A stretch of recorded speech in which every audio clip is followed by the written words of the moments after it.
Have you ever considered that you may have to save a life one day?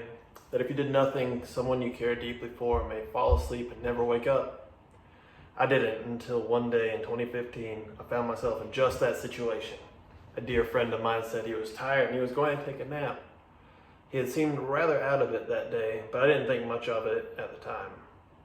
He went into his room and laid down, but about 15 minutes later I had a gut feeling that something was not right. I went into his room and tried to wake him, only to realize that he was drenched in sweat and his words were so slurred that I could not understand them. I immediately picked him up and helped him to the car, drove him to the emergency room. As I pulled up to the patient drop-off, 4 staff members rushed out with a stretcher and swiftly wheeled my friend into the emergency room.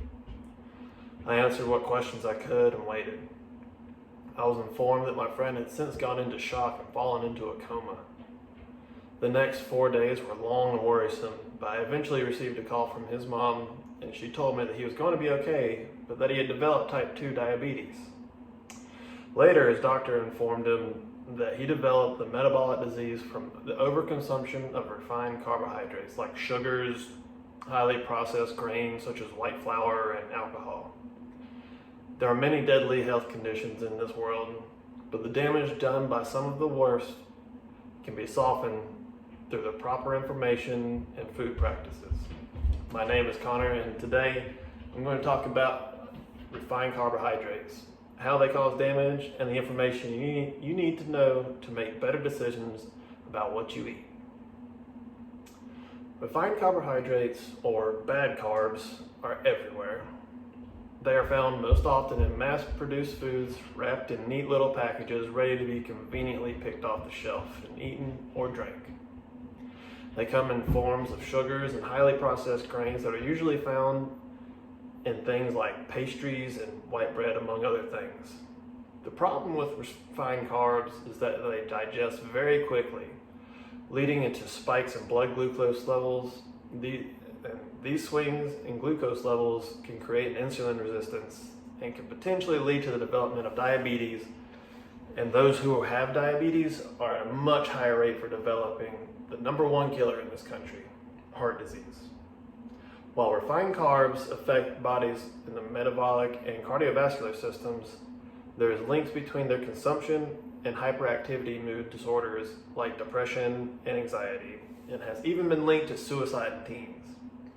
So why don't we just get rid of the refined carbs altogether? There are 2 big problems with that. 1, they are addictive, and 2, they are very profitable.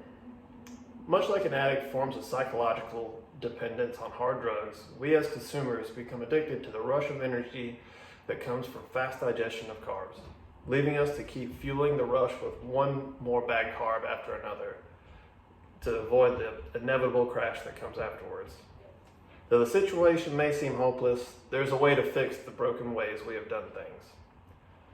The most effective way to move away from choosing the bad carbohydrate is looking at the ingredients section on the nutritional label.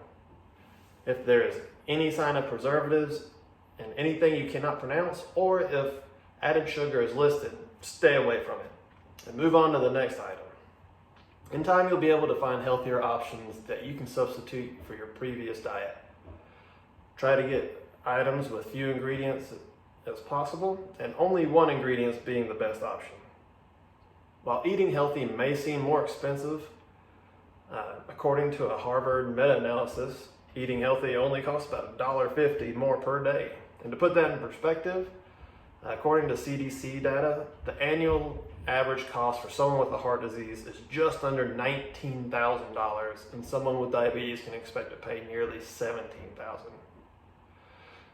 By taking these measures and staying diligent, you'll be able to stay healthier and potentially steer yourself away from a more serious illness. My friend had to learn the hard way and now has to constantly monitor his state of well-being, but you may not have to if you take the right steps now. Refined carbohydrates may not kill you or even hurt you immediately, but the damage you could be doing to yourself can lead to some very serious consequences. Train yourself to grab the healthier options, and you'll be able to break through the vicious cycle of carb addiction. And remember, just because something tastes good doesn't mean it is good for you. Make the right choices and you may just save your own life. Thank you.